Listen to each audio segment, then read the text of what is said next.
Hello students, last lecture में हमने sense organs in fishes में structure of lateral line system and functions of lateral line system के बारे में पढ़ा था। आज के लेक्चर में हम सेंस ऑर्गन्स इन फिशेस में इंटरनल ईयर का स्ट्रक्चर और इंटरनल ईयर का फंक्शन मैकेनिज्म के बारे में पढ़ेंगे।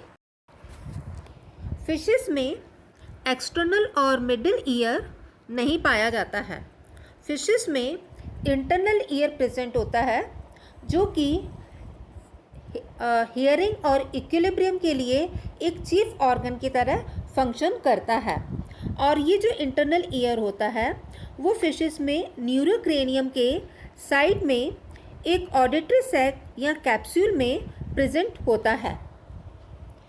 Internal ear is a membranous sac partially divided into an upper chamber called utriculus and lower one called sacculus having a small outgrowth the lagina।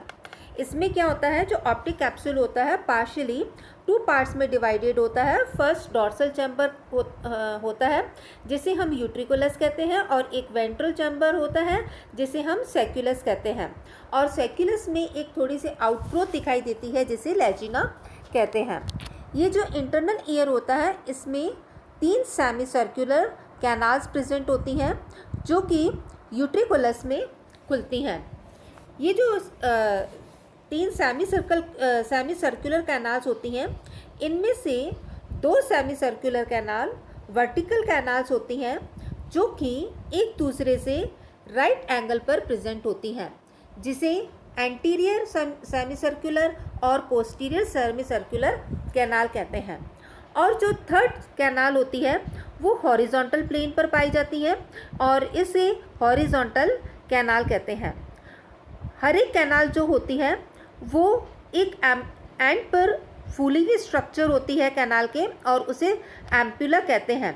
और ये ampulla एक and पर यूट्रिकुलस के साथ कनेक्ट हुआ होता है। जैसा कि आप स्ट्रक्चर में देख रहे हैं कि यूट्रिकुलस के दोनों ओर 2 कैनाल्स प्रेजेंट हैं जिसे एंटीरियर कैनाल और पोस्टीरियर कैनाल कहते हैं। और ये दोनों एंटीरियर और पोस्टीरियर कैनाल्स एम्पुला के द्वारा यूट्रिकुलस में खुल रही हैं। और थर्ड कैनाल प्रेजेंट है हॉरिजॉन्टल कैनाल जो कि इन दोनों कैनाल्स के हॉरिजॉन्टल पोजीशन पर है। और इस यूट्रिकुलस के नीचे सैक्युलस है और सैक्युलस के साइड में ये आउटग्रोथ लेगिना दिखाई देती है। अब ये जो यूट्रिकुलस, सैक्युलस और जो लेगिना है इनमें फ्लूइड प्रेजेंट होता है जिसे हम एंडोलिम्फ कहते हैं और जिसमें a group of highly sensitive cells present होती हैं जिन्हें हम सेंसरी हेयर सेल्स भी कहते हैं। यूट्रिकुलस, सैक्युलस और लेगिना की जो कैविटी होती है उसमें जो फ्लूइड प्रेजेंट होता है जिसे हम एंडोलिम्फ कहते हैं। The perilymph is present in the space surrounding the membranous labyrinth. ये जो इसमें कैविटी प्रेजेंट होती है उस कैविटी में सॉलिड कंक्रीशंस प्रेजेंट होते हैं जिन्हें ऑटोलिथ कहते हैं। ये जो ऑटोलिथ्स होते हैं ये एंटायरली एंडोजीनियस होते हैं ओरिजिन में और इनमें ग्रूव्स या मार्किंग प्रेजेंट होते हैं। The otolith of the utriculus is called the lapillus. और जो ये ऑटोलिथ होते हैं ये डिसकंटिन्यूसली ग्रो करते हैं जो कि किसी भी फिश की एज को एस्टिमेट करने के काम आते हैं। और जो सेजिटा, इनमें सैक्युलस में पाए जाने वाले ऑटोलिथ सेजिटा कहलाते हैं और लेगिना में पाए जाने वाले ऑटोलिथ एस्टेरिस्कस कहलाते हैं। इसमें जो सेमी सर्कुलर कैनाल्स होते हैं इनका मेन 2 फंक्शंस होते हैं, एक तो बैलेंसिंग ऑर्गन और बैलेंसिंग करना और दूसरा hearing.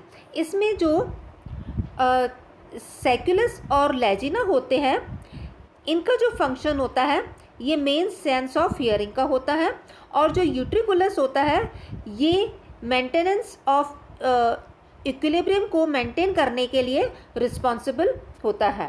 The hair cells are sensitive to mechanical deflection of hairy process.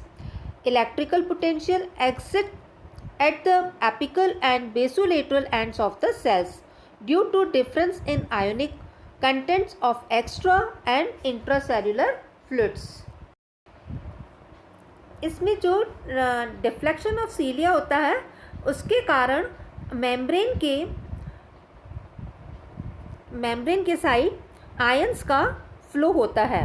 एफ्रिन fibres excited when stereocilia bend towards kinocilium while deflection in opposite direction inhibit the afferent fibers. Auditory mechanism in inner ear. The density of fish body and water are similar. In response to sound, fish's body follows the motion of the water molecules. The otolith lag behind the rest of the body because of their higher density and weak suspension. अगर जब water में 100 से ज़्यादा frequency होती है तब वो एक डैम्प्ड हार्मोनिक ऑसिलेटर की तरह फंक्शन करता है and it can be considered to be immobile. The result is that hair cells oscillate with respect to otolith and hair bundles are deflected. This mechanism is referred to as direct stimulation of the ear. कुछ fishes ऐसी भी होती हैं जिनमें उनका year bladder year के साथ connected होता है और ये जो कनेक्शन होता है वो वेबेरियन ऑसाइकल के द्वारा होता है और इस कारण उनमें बेटर सेंस ऑफ हियरिंग होती है. तो इस तरह से स्टूडेंट्स आज हमने इंटरनल ईयर का स्ट्रक्चर और mechanism of auditory function in inner ear पढ़ा. Okay, thanks class.